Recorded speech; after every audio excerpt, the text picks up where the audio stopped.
வணக்கம் நண்பர்களே, தமிழர்கள் அனைவருக்கும் வணக்கம். நீண்ட காலமா பாத்தீங்க அப்படின்னா இந்திய மொழிகள், தென்னிந்திய மொழிகளுடைய பல வரலாறு பார்த்துட்டு வந்துட்டு இருக்கிறோம். சோ அந்த வகையில பார்க்கும்போது நீண்ட காலமா நிறைய பேர் கேட்டுட்டு இருந்தாங்க, சமஸ்கிருத மொழியினுடைய வரலாறு போடுங்க.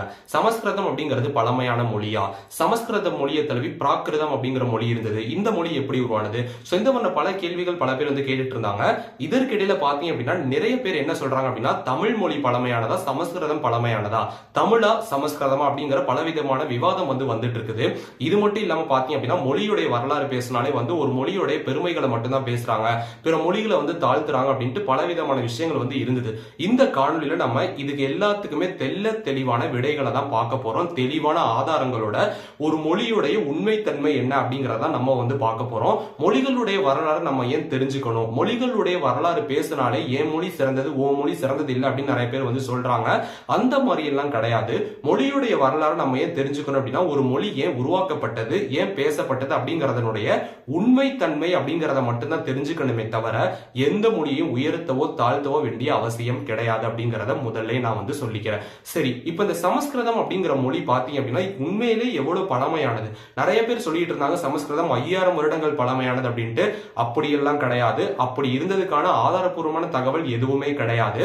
சமஸ்கிருதம் அப்படிங்கிற மொழி எதற்காக உருவாக்கப்பட்டது அப்படிங்கிற உண்மைத்தன்மை நம்ம தெரிஞ்சுக்கணும். அதற்கு முன்னாடி இந்த சமஸ்கிருதம் உண்மையிலே எவ்வளவு பழமையானது அப்படிங்கறத ஆய்வாளர்கள் கணிக்கிறாங்க அப்படிங்கறத நம்ம தெரிஞ்சுக்கணும். இது கிட்டத்தட்ட 2500 வருடங்கள் தான் பழமையானது அப்படிங்கறத ஆய்வாளர்கள் தெரிவிக்கிறாங்க. அது மட்டும் இல்லாம இந்த சமஸ்கிருதம் அப்படிங்கிற மொழிக்கு பாத்தீங்க அப்படின்னா முதல்ல இலக்கிய வடிவம் தந்த இலக்கியவாதி, சமஸ்கிருத இலக்கியவாதி யார் அப்படின்னா பணினி அப்படின்னு சொல்லப்படக்கூடிய ஒரு இலக்கியவாதி இருக்கிறாரு. அவரால் தான் சமஸ்கிருதத்துக்கு மிகப்பெரிய இலக்கிய வடிவம், எழுத்து வடிவங்களை பெரிதளவுல கொடுக்கப்பட்டது. அவருடைய காலகட்டமே பாத்தீங்க அப்படின்னா அது கிட்டத்தட்ட 2000 வருடங்களுக்கு முன்னாடி தான் இருக்குது அப்படிங்கறத ஆதாரபூர்வமா நிரூபிக்கப்பட்டிருக்கு. இது மட்டும் இல்லாம பாத்தீங்க அப்படின்னா சமஸ்கிருதத்துல இந்த பணினி அப்படிங்கிற இலக்கியவாதி குறிப்பிட்ட ஒரு மிகப்பெரிய ஒரு புத்தகம், இந்த இலக்கிய நூல் என்ன அப்படின்னா அஷ்டதயாயி அப்படின்னு சொல்லப்படக்கூடிய ஒரு நூல், இலக்கிய நூல். இது சமஸ்கிருதத்துக்கு பாத்தீங்க அப்படின்னா எப்படி இலக்கிய வடிவம் கொடுக்கப்படணும், சமஸ்கிருதம் அப்படிங்கிறது எப்படி எழுத்து வடிவில் எழுதப்படணும் அப்படிங்கிற விஷயங்கள் எல்லாம் இந்த நூல் பேசுது. ஆனா இந்த நூல் எவ்வளவு பழமையானதா, கிட்டத்தட்ட 2000 வருடங்களை பழமையானது அப்படிங்கறத வரலாற்று ஆய்வாளர்கள் கூறுறாங்க. இது போக பாத்தீங்க அப்படின்னா வேதம் அப்படின்னாலே அது சமஸ்கிருதத்துல எழுதப்பட்டதுதான். அப்படி பார்க்கும்போது இந்த ரிக்வேதம் அப்படிங்கிறது எவ்வளவு பழமையானது, ரொம்ப பழமையானது இந்த வேதம் அப்படின்னு சொல்றாங்களே, இது உண்மையிலே எவ்வளவு பழமையானது, இது கிட்டத்தட்ட கிமு 5000 வருடங்கள் பழமையானது அப்படிங்கறதெல்லாம் நிறைய பேர் சொல்றாங்க. ஆனா அதற்கான எந்த ஒரு ஆதாரங்களுமே கிடையாது அப்படிங்கறதுதான் உண்மை அப்படிங்கறத பல வரலாற்று ஆய்வாளர்கள் இன்னைக்கு கண்டெடுத்திருக்கிறாங்க. இது போக பாத்தீங்க அப்படின்னா சமஸ்கிருதம் அப்படிங்கறதே ஒரு பேச்சு மொழியாக தான் இருந்தது, வாய் வழியாக தான் சொல்லப்பட்டு வந்துட்டு இருந்தது. அதுக்கப்புறமேட்டு தான் இலக்கிய வடிவம் பெற்று எழுத்து வடிவெல்லாம் உருவானது. சோ அப்படி இருக்கும்போது கிமு 1000 வருடங்கள்ல பாத்தீங்க அப்படின்னா சமஸ்கிருதம் பேச்சு வடிவில் தான் இருந்தது. சோ அப்பதான் பேச்சு வடிவில் இருந்தது, எழுத்து வடிவே வரல அப்படின்னா 5000 வருடங்கள் பழமையானது, கிமு 5000த்துல இது உருவாயிருச்சு அப்படிங்கிற சொல்லப்படக்கூடிய தகவல் எல்லாமே முழுக்க பொய் அப்படிங்கிறது இதுல இருந்து தெரிய வருது. இது போக பாத்தீங்க அப்படின்னா கிமு 1ஆம் நூற்றாண்டு கிபி 1ஆம் நூற்றாண்டுகளுக்கு அப்புறமேட்டு தான் பேச்சு வழக்குல இருந்த சமஸ்கிருதம் படிப்படியா எழுத்து வடிவம் பெற்றிருக்கணும் அப்படிங்கறதையும் வரலாற்று ஆய்வாளர்கள் தெரிவிக்கிறாங்க. இதை தாண்டி சமஸ்கிருதம் அப்படிங்கிறது மிக பழமையானது அப்படின்னு சொல்றாங்களே அப்படின்னா இதற்கு என்னுடைய பர்சனலா ஒரு கருத்து இருக்குது. இதையும் தாண்டி பல ஆய்வாளர்களுடைய கருத்தும் இருக்குது. என்னுடைய கருத்து என்ன அப்படின்னா, அதாவது சமஸ்கிருதம் அப்படிங்கிறது ஒரு பழமையான மொழி. இந்த பழமையான மொழி பாத்தீங்க அப்படின்னா இதனுடைய எழுத்து வடிவம் பார்க்கும்போது நிறைய பேர் என்ன சொல்றாங்கன்னா சமஸ்கிருதம் பழமையானது அப்படிங்கறதுனால அந்த காலகட்டத்திலே 5000 வருடங்களுக்கு முன்னாடியே இப்படி எல்லாம் எழுதி வச்சிருக்காங்க பாருங்க. Sanskrit is a complex language system அப்படிங்கறத வெளிநாட்டில் இருக்கக்கூடிய பல ஆய்வாளர்கள் தெரிவிக்கிறாங்க. காம்ப்ளெக்ஸ் அப்படின்னா அதாவது எழுதுறதுக்கே படிக்கிறதுக்கே ரொம்ப கடினமா இருக்கும், அதை பத்தி கத்துக்கிறதுக்கே ரொம்ப கஷ்டமா இருக்கும். ஏன்னா இந்த சமஸ்கிருதத்தினுடைய வார்த்தை வடிவங்கள்லாம் பாருங்க ரொம்பவே தெளிவா, அதாவது மாடர்னைஸ்ட் ஆன மாதிரி இருக்கும், ரொம்ப காம்ப்ளெக்ஸா இருக்கும், டக்குன்னு புரிஞ்சுக்க முடியாது, அதை நம்ம கத்துக்கணும். சோ இப்படி ரொம்ப பழமையான ஒரு மொழி, ரொம்ப பழமையான ஒரு எழுத்து வடிவம் அப்படின்னா எப்படி பழங்காலத்துல, அதாவது 5000 வருடங்களுக்கு முன்னாடி இருந்த மனிதர்களுக்கு இவ்வளவு ஒரு காம்ப்ளெக்ஸான ஒரு ரைட்டிங் சிஸ்டம் எழுதுறதுக்கான அறிவு உங்களுக்கு இருந்திருக்கும்? கண்டிப்பா இருந்திருக்காது. அவ்வளவு பழமையான ஆதி மனிதர்களுக்கு இப்படி ஒரு மாடர்னைஸ்டான ஒரு லாங்குவேஜ், இவ்வளவு காம்ப்ளெக்ஸான விஷயங்களை எழுதுறதுக்கு கண்டிப்பா உங்களுக்கு அந்த அளவுக்கு நாலேஜ் கண்டிப்பா இருந்திருக்காது அப்படிங்கிறது என்னுடைய கருத்து. சமஸ்கிருதம் கிட்டத்தட்ட 2000 வருடங்களே பழமையானதா இருக்கப்படும் அப்படிங்கறத வரலாற்று ஆய்வாளர்களும் தெரிவிக்கிறாங்க.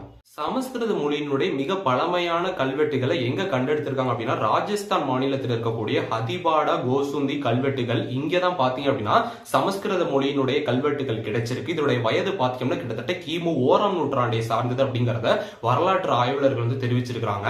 அப்படி பார்க்கும்போது இந்த கல்வெட்டு பாத்தீங்க அப்படின்னா முழுக்க முழுக்க பிராமி எழுத்து வடிவத்தினால உருவாக்கப்பட்டிருக்கு அப்படிங்கறத வரலாற்று ஆய்வாளர்கள் வந்து தெரிவிக்கிறாங்க. இந்த பிராமி எழுத்து வடிவத்தின் மூலியமாக தான் சமஸ்கிருதம் அப்படிங்கிறது கலந்து உருவாக்கப்பட்டிருக்கணும் அப்படிங்கறதையும் வரலாற்று ஆய்வாளர்கள் வந்து தெரிவிக்கிறாங்க. இப்படி கிமு 1ஆம் நூற்றாண்டை சார்ந்த முதல் சமஸ்கிருத கல்வெட்டு இங்கதான் கிடைச்சிருக்கு அப்படின்னா ரொம்ப பழமையானது, 5000 வருடங்கள் பழமையானது சமஸ்கிருதம் அப்படிங்கறதெல்லாம் கண்டிப்பா சொல்லவே முடியாது.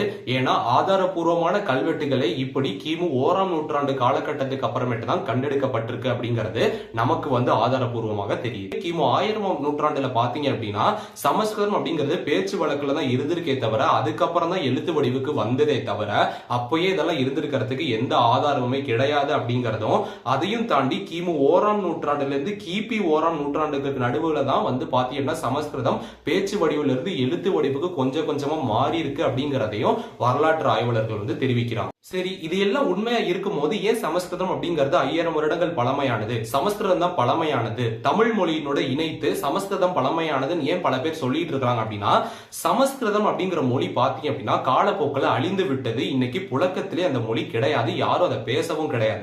அந்த மொழியை கடவுளின் மொழியா சொல்லி எல்லாருமே வந்து வாழ்க்கையில நல்லொழுக்கத்தை கத்துக்கணும் அப்படிங்கறதுனாலையும் அந்த மொழி அழிஞ்சு போக கூடாது அப்படிங்கிற காரணத்தினாலையும் தான் அதை வந்து எல்லாருமே வந்து பேசி பழகிட்டு இருக்கிறாங்களே தவிர அந்த மொழி பாத்தீங்க அப்படின்னா 5000 வருடங்கள் பழமையானதெல்லாம் அப்படிங்கிறது கண்டிப்பா கிடையவே கிடையாது. அது மட்டும் இல்லாம பாத்தீங்க அப்படின்னா சமஸ்கிருத மொழியினுடைய பல கல்வெட்டுகள் தென்னிந்தியாவில இருந்திருக்கு அப்படிங்கிற ஆதாரங்களும் வரலாற்று ஆய்வாளர்கள் வந்து தெரிவிக்கிறாங்க. தென்னிந்தியாவில சமஸ்கிருதத்தினுடைய கல்வெட்டுகள் இருக்கு அப்படிங்கறது ஆச்சரியப்படக்கூடிய தகவல் இல்ல. ஏன் அப்படின்னா தென்னிந்தியாவில மிக பழமையாக இருந்த தமிழ் மொழியோட சமஸ்கிருதம் கலந்ததுனாலதான் தெலுங்கு, கன்னடம், மலையாளம் இதெல்லாம் உருவானுச்சு அப்படிங்கிறது உண்மை கதை அப்படிங்கிறது எல்லாருக்குமே தெரியும். சோ அந்த வகையில தென்னிந்தியாவில சமஸ்கிருத கல்வெட்டு இருக்கு அப்படிங்கிறது ரொம்ப ஆச்சரியமான தகவல் கிடையாது. தென்னிந்தியாவில சமஸ்கிருதம் வந்து இருந்ததுக்கான ஆதாரங்களா என்ன இருந்திருக்கு அப்படின்னா ஆந்திராவில் இருக்கக்கூடிய குண்டூர் பகுதியில கிபி 207ஆம் ஆண்டை சார்ந்த சாதவாகன அரசர் காலத்து கல்வெட்டுகள் கிடைச்சிருக்கு. அந்த கல்வெட்டுல சமஸ்கிருதம் இருந்திருக்கு அப்படிங்கறத வந்து கண்டெடுத்திருக்காங்க. இந்த சமஸ்கிருதம் பாத்தீங்க அப்படின்னா எப்படி வடநாட்டு அரசர்கள் கொஞ்சம் கொஞ்சமா பாத்தீங்க அப்படின்னா தென்னிந்தியாவுக்குள்ள இடம்பெறும் போது அவங்களுடைய மொழிகள், அவங்களுடைய வடிவம் இது எல்லாத்தையுமே கொஞ்சம் கொஞ்சமா இந்த சைடு வந்ததுக்கு அப்புறமேட்டு இந்த இடத்துல சமஸ்கிருதம் அப்படிங்கிறது தென்னிந்தியாவில பரவலா வர ஆரம்பிச்சிருச்சு. அதற்கான ஒரு ஆதாரமா தான் இது கிடைச்சிருக்கு அப்படின்னு சொல்றாங்க. சமஸ்கிருதம் அப்படிங்கிற மொழி வந்து எதன் அடிப்படையில உருவானது அப்படின்னு நம்ம பார்க்கும்போது இது வந்து ஒரு ஐரோப்பிய மொழி அப்படின்னு சொல்றாங்க. இந்த சமஸ்கிருதம் அப்படிங்கிற மொழி வந்து உருவாகிறதுக்கு ஒரு மிகப்பெரிய சார்ட் ஒன்று இருக்குது. அந்த சார்ட்ல பாத்தீங்க அப்படின்னா சமஸ்கிருதத்தை சார்ந்த அது மட்டும் இல்லாம அது தழுவி வந்து பிற மொழிகள் இருக்குது. அப்படி பார்க்கும்போது இண்டோ ஆரியன் லாங்குவேஜஸ் அப்படின்னு சொல்லப்படக்கூடிய ஒரு சார்ட் இருக்குது. இந்த சார்ட்ல பாத்தீங்க அப்படின்னா அதாவது ஐரோப்பிய மொழிகள் வந்து ஒவ்வொன்றா உருவாகி இருக்கு. அதுல ஒரு மொழியா உருவானது அந்த சமஸ்கிருதம் அப்படிங்கிறது. அதுக்கப்புறமேட்டு கொஞ்சம் கொஞ்சமா வருது. சமஸ்கிருதம் அப்படிங்கிறது பாத்தீங்க அப்படின்னா இந்திய எல்லைகளுக்கு பின்னாடி இருக்கக்கூடிய நாடுகள்ல வந்து உருவாகுது. அதுக்கப்புறமேட்டு கொஞ்சம் கொஞ்சமா இந்தியாக்குள்ள வருது. இந்தியாக்குள்ள வந்ததுக்கு அப்புறம் சமஸ்கிருதம் அப்படிங்கிறது அதிக இன்ஃபுளுன்ஸ் ஆகி அதன் அடிப்படையில பல கிளை மொழிகள் வட இந்தியாவில இப்படி பிறக்குது. எப்படிதான் சமஸ்கிருதம் அப்படிங்கிறது கொஞ்சம் கொஞ்சமா வட இந்தியாவில உருவாகி சமஸ்கிருதத்தை தழுவி இன்னைக்கு வட இந்தியாவில பேசப்படக்கூடிய பெங்காலி, குஜராத்தி, மராத்தி, ஹிந்தி, ஒடியா இந்த மாதிரி பல மொழிகள் வந்து உருவானது அப்படிங்கிற வரலாறு நமக்கு தெரியுது. சரி, சமஸ்கிருதத்தை பத்தி இவ்வளவு பார்த்துட்டோம். ஆனா நிறைய பேர் என்ன கேள்வி கேட்பாங்கன்னா சமஸ்கிருதம் அப்படிங்கிறது பழமையானது இல்ல அப்படின்னு நீங்க சொல்லிட்டீங்க, ஆனா தமிழ் மொழி பழமையானது அப்படின்ட்டு எந்த ஆதாரத்துல எதன் அடிப்படையில் நீங்க சொல்றீங்க அப்படிங்கறத நிறைய பேர் வந்து கேட்பாங்க. இதற்கும் சில ஆதாரங்கள் இருக்குது. தமிழர்கள் அப்படிங்கிறவங்க பெருமையானவங்க. நம்ம வந்து தமிழ் மொழி அப்படிங்கறத நம்ம பெருமையா சொல்றோம். தமிழர்கள் அப்படிங்கிறவங்க ஏன் இவ்வளவு பெருமிதம் கொள்றாங்க தமிழ் மொழி அப்படின்னா ஆதாரங்கள் நம்ம சைடு அடிப்படையா பாத்தீங்க அப்படின்னா நிறைய விஷயங்கள் இருக்குது, கிடைத்திருக்குது. உண்மை அப்படிங்கறது நம்ம பக்கம் அதிகமா இருக்கிறதுனால நிரூபிக்கப்பட்டதுனாலதான் நம்ம வந்து இவ்வளவு பெருமையா சொல்லிட்டு இருக்கிறோம். அதற்கு முதல் ஆதாரம் என்ன அப்படின்னா மதுரை மாங்குளத்துல பாத்தீங்க அப்படின்னா தமிழி எழுத்து வடிவங்கள் வந்து கண்டெடுக்கப்பட்டிருக்கு. தமிழக அகழ்வாராய்ச்சி பாத்தீங்க அப்படின்னா அவங்க வந்து ரிசர்ச் பண்ணி கண்டுபிடிச்சிருக்காங்க. அந்த தமிழி எந்த காலகட்டத்தை சார்ந்தது அப்படின்னா பாண்டியன் நெடுஞ்செழியன் காலகட்டத்தை சார்ந்த தமிழி எழுத்து வடிவங்கள் கிடைச்சிருக்கு. அந்த பாண்டியன் நெடுஞ்செழியன் அப்படிங்கிற மதுரை ஆண்ட அரசர் பாத்தீங்க அப்படின்னா அவர் வந்து சமண முனிவர்களுக்காக பாத்தீங்க அப்படின்னா சமண படுக்கைகளை வந்து செய்து கொடுத்திருக்கிறாரு. அதை பாராட்டும் விதமா தமிழி எழுத்து வடிவங்கள் அங்க வந்து கண்டெடுக்கப்பட்டிருக்கு. இது வந்து முதல் ஆதாரம். இரண்டாவது ஆதாரம் என்ன அப்படின்னா, ஆதிச்சநல்லூர் அகழாய்வுல பாத்தீங்க அப்படின்னா கிமு 500ஆம் நூற்றாண்டை சார்ந்த பாத்தீங்க அப்படின்னா தமிழி வார்த்தைகள் வந்து கண்டெடுக்கப்பட்டிருக்கு. ஆதிச்சநல்லூர் அகழ்வாராய்ச்சியில பாத்தீங்க அப்படின்னா ஏகப்பட்ட பொருட்கள் கிடைச்சிருக்கு. அந்த பொருட்கள் எல்லாம் பாத்தீங்க அப்படின்னா தமிழி வந்து எழுத்து வடிவில் வந்து நிறைய பொருட்கள் மீது குறிப்பிடப்பட்டிருக்கு அப்படிங்கறத வரலாற்று ஆய்வாளர்கள் வந்து தெரிவிச்சிருக்காங்க. இது போக பாத்தீங்க அப்படின்னா ஈரோடுல இருக்கக்கூடிய சென்னிமலை அப்படிங்கிற பகுதிகளில் கூட அகழ்வாராய்ச்சி செய்த போது தமிழி அப்படிங்கிற எழுத்து வடிவம் கொண்ட மண்பானைகள்லாம் கிடைத்திருக்கு அப்படிங்கிறது கூட ஆதாரமா இருக்குது. இது எல்லாமே மிக பழமையானது அப்படிங்கிறது குறிப்பிடத்தக்கது. சோ தமிழி அப்படிங்கிற எழுத்து வடிவம் இப்படி எல்லாம் கிடைச்சதுனாலதான் தமிழ் மொழி பழமையானது அப்படிங்கறத நம்மளால ஆதாரபூர்வமா சொல்ல முடிஞ்சது. இது போக பாத்தீங்க அப்படின்னா 2004ஆம் ஆண்டு தஞ்சாவூர் பக்கத்தில் இருக்கக்கூடிய வல்லம் அப்படிங்கிற இடத்துல நடந்த அகழ்வாராய்ச்சியில பாத்தீங்க அப்படின்னா கிடைச்ச மண்பானைகள் இருக்குது. அந்த மண்பானைகள் பாத்தீங்கன்னா மண்ணுக்கடியில ரொம்ப ஆழமான இடங்கள்ல புதைஞ்சிருந்தது. பழங்காலத்துல பயன்படுத்தின அந்த பொருட்கள் எல்லாமே பாத்தீங்க அப்படின்னா ரொம்ப பழங்காலமா கிட்டத்தட்ட 3000 வருஷங்கள் அந்த மாதிரி ரொம்ப பழமையான காலகட்டமா இருந்தாதான் ரொம்ப ஆழத்துல வந்து பாத்தீங்க அப்படின்னா மண்ணுல வந்து அது புதைஞ்சிருக்கும். சோ அப்படி தோண்டும் போது ரொம்ப ஆழமான பகுதியில தான் பாத்தீங்க அப்படின்னா கண்டெடுத்திருக்காங்க. அங்க கண்டெடுக்கப்பட்ட மண்பானைகள்ல அந்த பாட்டரிஸ் அப்படின்னு சொல்லப்படக்கூடிய அந்த விஷயங்கள் எல்லாம் பாத்தீங்க அப்படின்னா அதுல வந்து தமிழ் எழுத்து வடிவம் இருக்கு அப்படிங்கறத வரலாற்று ஆய்வாளர்கள் வந்து கண்டெடுத்திருக்காங்க. இது போக பாத்தீங்க அப்படின்னா கீழடியில நடந்த அகழ்வாராய்ச்சியில பாத்தீங்க அப்படின்னா நிறைய மண்பானைகள் கிடைக்கப்பட்டிருக்கு. அதுல கூட தமிழ் எழுத்து வடிவம் அப்படிங்கிறது நிறையவே இருக்கு. இது போக பாத்தீங்க அப்படின்னா இந்த தமிழி அப்படிங்கிற எழுத்து வடிவம் கிட்டத்தட்ட 2500 இருந்து 3000 வருடங்கள் பழமையானதா இருக்கலாம், இல்ல அதையும் விட ரொம்ப பழமையானதா இருக்கலாம் அப்படிங்கறதையும் கார்பன் டேட்டிங் மூலியமா அந்த பானைகளுடைய வயதை கண்டுபிடித்து தமிழ் மொழி தமிழி அப்படிங்கிறது அந்த காலகட்டத்தில் இருந்திருக்குது, இதற்கு இவ்வளவு வயது இருக்கு அப்படிங்கறத ஆதாரபூர்வமா நிரூபிக்கப்பட்டதுனாலதான் தமிழ் மொழி பழமையானது அப்படிங்கறத நம்ம உண்மையோட உறக்க சொல்லிட்டு இருக்கோம். இதையும் தாண்டி சிலர் வந்து பாத்தீங்க அப்படின்னா வெளிநாடுகள் எல்லாம் வந்து மறுக்கிறாங்க தமிழ் மொழி பழமையானது இல்லை அப்படின்ட்டு. அதுக்கெல்லாம் மிகப்பெரிய ஆதாரமா மிகப்பெரிய பதிலடியா ஒரு விஷயத்தை கொண்டு வர மாதிரி பாத்தீங்க அப்படின்னா கிட்டத்தட்ட 5000 இருந்து 6000 வருடம் பழமையான இரும்பு பொருட்களை வந்து கண்டெடுத்திருக்காங்க. இப்ப ரீசெண்டா நியூஸ்ல கூட நீங்க கேள்விப்பட்டிருப்பீங்க, நம்மளுடைய தமிழக முதல்வர் ஐயா வந்து தெரிவிச்சிருப்பாரு. சோ அந்த விஷயத்துல கூட பாத்தீங்க அப்படின்னா இது வந்து பாத்தீங்க அப்படின்னா ரொம்ப பழமையான 5000 இருந்து 6000 வருடங்களுக்கு முன்னாடி பயன்படுத்தப்பட்ட இரும்பு பொருட்கள் வந்து இங்க தமிழகத்துல கண்டெடுக்கப்பட்டிருக்கு.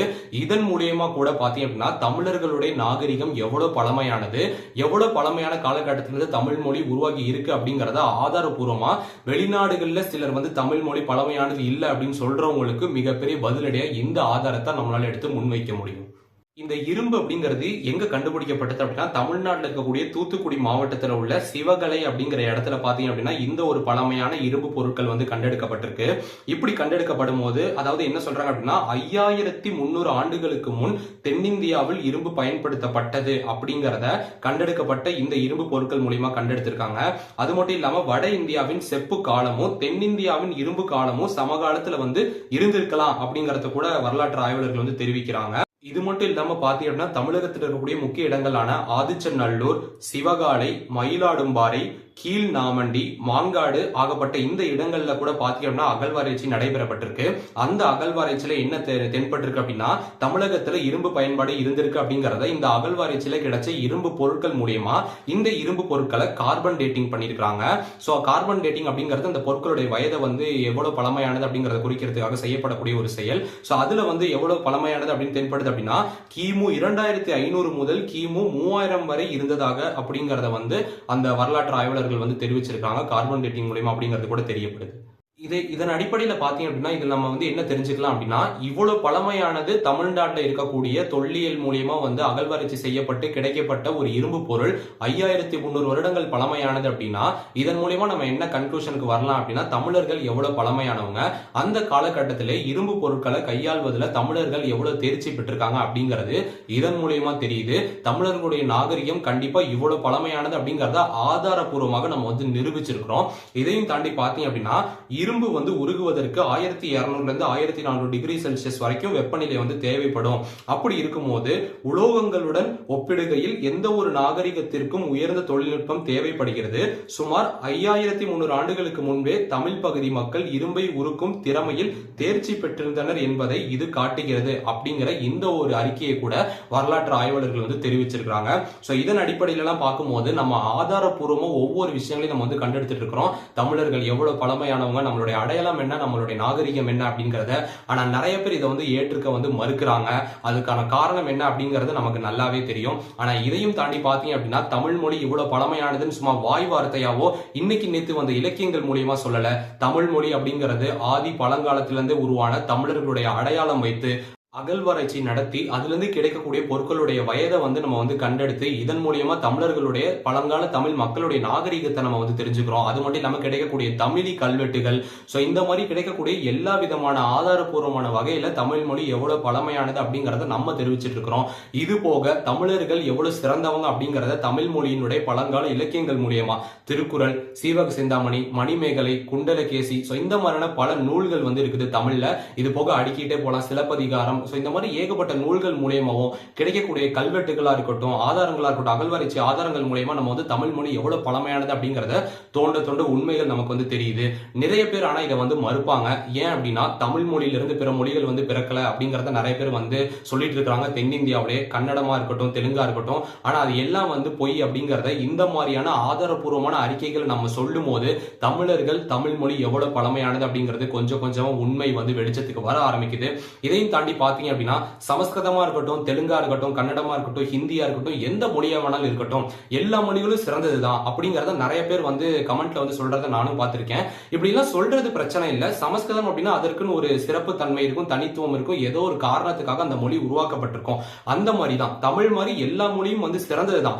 ஆனா இங்க என்ன பிரச்சனை வருது அப்படின்னா ஒருத்தருடைய மொழி வந்து சிறந்தது அப்படின்னு சொல்றதுக்காக இன்னொரு மொழியை வந்து தாழ்த்துறதும், இன்னொரு மொழி மேல பொய்யான கதைகளை வந்து புகுத்துறதும், ஏன் மொழிதான் சிறந்தது அப்படிங்கறத சொல்றதுக்கான பொய்யான ஆதாரங்களே இல்லாத தகவலை பரப்பி இல்லாத ஒரு மொழிக்கு தேவையில்லாத அங்கீகாரங்கள் கொடுக்கும் போது உண்மையான மொழிகள் தன்னுடைய அந்தஸ்தை வந்து இழந்துருது. சோ இந்த மாதிரி எல்லாம் பண்ணி ஒரு மொழிக்கு வந்து அந்தஸ்து வாங்கணும் அப்படின்னா கண்டிப்பா அது தேவையே இல்லை. சோ இந்த மாதிரி காரணங்கள்னாலதான் நிறைய பேர் கோவப்படுறாங்களே தவிர மொழி அப்படின்னு வந்துட்டாலே இந்த மொழி தான் சிறந்தது, அந்த மொழி தான் சிறந்தது அப்படிங்கறத நம்ம வந்து சண்டைப்பட வேண்டிய அவசியம் கிடையாது.